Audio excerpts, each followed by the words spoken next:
In this video, we're going to talk about what it's like to buy new construction here in 2025. We'll talk about some of the builder incentives. We'll talk about the locations in Albuquerque and Rio Rancho.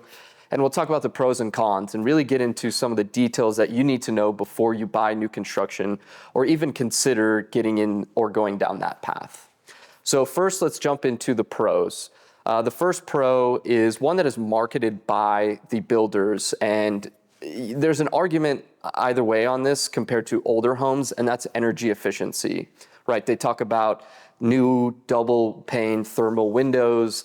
They talk about insulation in the attic. They talk about the way that the house is situated and how it's going to help your heating and cooling costs. Now, if you look at some older homes like in the 60s and 70s that are really well built, I actually kind of disagree with that, but I think if you are comparing to some of the homes that were built in the 90s and early 2000s, that's probably accurate. And so for your money, getting into something that's energy efficient, and they also talk about being or using sustainable materials. I think that is possible, but you should look at the material list and really break that down into what is important to you and is it really sustainable and energy efficient. So I guess what I'm trying to say is it is possible and something that you can focus on, especially if you go the custom route.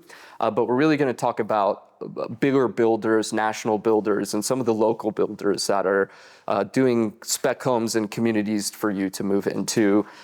It's not always the case. So read that material list and think about that a little bit further than what they put in their marketing or sales pitch to you. Another huge pro of building new construction is that you get to pick out the finishes. Now, with these semi-custom homes that we're talking about in this video, you are limited to a certain color palette, a few different types of countertops and cabinetry packages, handle packages, and the different fixtures. It's not like you get to pick every single finish. And of course, with each upgrade, each differing finish, if something's more popular, it's just going to cost a little bit more and raise that base price up quite a bit. But it does allow you to more customize your home, and you're not having to do the work yourself. You know, if you compare it to buying a home in that was built in the 80s that needs new flooring and a new kitchen, you get to do that, but you're paying remodeling costs and you're really diving into thinking about the floor plan and the finishes. And it's just a little bit more in depth than some of these floor plans. You know, most new communities have 4 to 6 floor plans to choose from. And so you can really pick what's best for your family and let them take care of most of the rest. Another thing about new construction that people love is that they are move-in ready homes that no one has ever lived in before, right? The first memories, the first piece of character gets to come from you. You get to move into something that no one ever has stepped on the carpet in the bedrooms before or used the shower before, right? It's all brand new. It smells new, smells like paint, smells like brand new carpet. And so I think that's something that is really attractive to people nowadays, especially if you're someone that really likes that new car smell. If you upgrade your iPhone every year, it's a good opportunity to have that brand new thing that has the floor plan. And that's getting into one of the next pro I want to talk about is most of the floor plans are modern, that open floor plan that people like, the flow. There's also really good closet space that builders are putting in, and separations of bedrooms between the primary and some of the other guest bedrooms. You can have guests on the other side of the house and they're not near your space. The one thing that I've really loved about new construction homes lately is when they are attaching the laundry room to the primary bedroom closet. I think that's just a huge plus and just makes your life a lot easier, not having to carry your clothes across the house. Let's see, customization, energy efficiency. The last one, and this is probably the biggest driver of new construction at the moment, are builder incentives. A lot of builders are offering 3-2-1 or 2-1 rate buy downs. Just to explain that a little bit, a 3-2-1 or a 2-1 buy down means that the first year the interest rate drops 2% from the rate that you'll have over the course of the 30 years. And then the second year it drops to just 1% of a reduction in that interest rate. The latest one that I've seen, mortgage rates on a 30-year conventional loan right now are hovering around 6.2, 6.3%. I saw a builder in town with a 4.99% interest rate over 30 years. That's not a buy down. That's just for the entire process. Now, with the builder buy downs, we're getting into some of the cons here a little bit. Be careful of some of the closing costs, some of the extra fees that they tack on to kind of make up for that. It also means that you're paying for that buy down somewhere, right? And usually that's in the purchase price of new construction. And so you'll find that new construction homes are more expensive than resale homes in the general vicinity. And of course, that's for newer, more customizable options. But ultimately, it's so that builders can move inventory and open up the new communities. And so they're focusing on that pain point, which right now seems to be for a lot of people interest rates. And they're willing to roll in an extra $50,000 into the purchase price. By them, I mean buyers in general right now, to get that lower rate and to get into a newer construction home. So this leads to situations, and this happened to me on a resale home recently, of a community that is still being built in, and my homeowner or my seller bought the house 3 years ago. They paid $425,000. The house was now worth around $350,000, $360,000. But because they got in at such a low rate, because the builder was offering incentives, as interest rates were increasing a couple of years ago, they thought this is a great deal.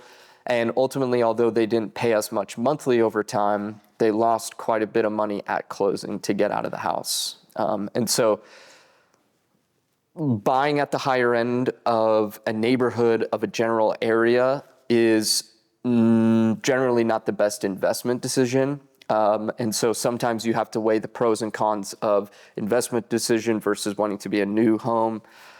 Comparing it again to a brand new car. If you're buying a brand new car, you kind of know that as soon as you drive it off the lot, there's going to be huge depreciation. And it's not the best example because it's not one for one with housing, but I do think there is a concern over time that the market won't keep up with the numbers that you purchased for because of the higher prices. And with that is simply just locations. A lot of the areas that new construction are being built in right now, Mesa del Sol, Rio Rancho, out on the west side of Albuquerque, there's not infrastructure, shops, restaurants, bars, things to do that are close by. It feels a little bit detached, a little bit out there. And so that would be a con for me, is that the location is not highly desirable at the moment. And so if you're going to be in the new construction house for just 2 to 4 years, it's probably not the best investment decision and may not be the location you want to be in. So you got to weigh that new construction feel, that brand new home versus the dream location that you'd like to be in. Make a suggestion? Sure. To that exact point, the way I look at it, new construction generally is in the suburbs competing against other newer construction. So if you buy new construction in the first 5 years, it's a flat to negative appreciation, because if you sell it in that first 5 years, you're competing with a brand new builder house. And people that generally go out to buy new construction want that brand new house. Yeah. So you don't capture appreciation until later in the cycle. Yeah, I agree. So it's a consideration if you're going to sell. Mr. Andy Slow just interrupted me a little bit with a helpful point. When comparing appreciation, if you're selling within the first 5 years, you are likely going to be competing against brand new homes that are being sold at that time with builder incentives and brand new everything, this and that. And so that's where it becomes really difficult to get appreciation. And so to Mr. Slow's point, over the course of maybe 5 to 15 years, I do think there is good appreciation in that realm. But in that first 5 years, it's really tough to get your money back. Another thing to consider with new construction are construction delays and increases in tariffs and prices right now. Prices just continue to go up, and delays with trying to get materials in. It's not as bad as it was in terms of delays with the supply chain in 21 and 22, but it's certainly an issue that we're seeing at the moment.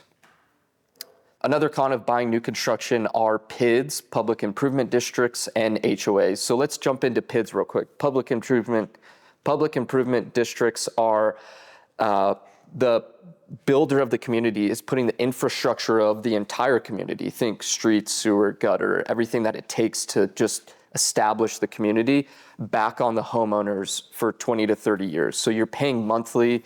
It ranges from $50 to $200 per month for that infrastructure. And that's basically just financed through the homeowners over that period of time. And so comparing to resale or other neighborhoods that are nearby that don't have PIDs, it can certainly be a disincentive and, again, add to that monthly payment. And that's where builders, again, use that rate buy down to offset that cost. Along with that is HOAs. If you don't like paying association dues, and if you don't like having restrictions on the things that you can and can't do at your house, you can't leave out your trash can, those sorts of things. You can't have chickens in some neighborhoods. It just becomes, if you like freedom and doing your own thing, it may not be the best option for you. Any other things you want me to talk on, Mr. Slow? Oh, that's perfect.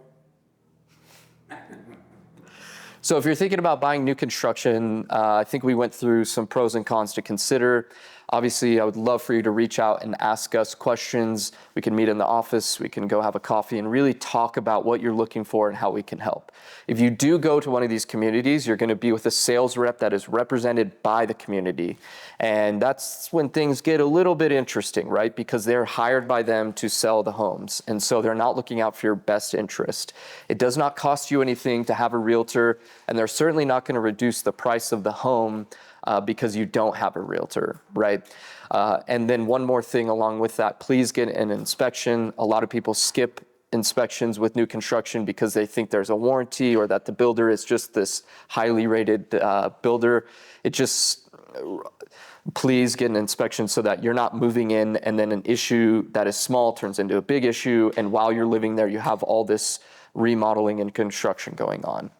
Thank you so much for watching, liking, subscribing. We'll talk to you and see you on the next video. Take care.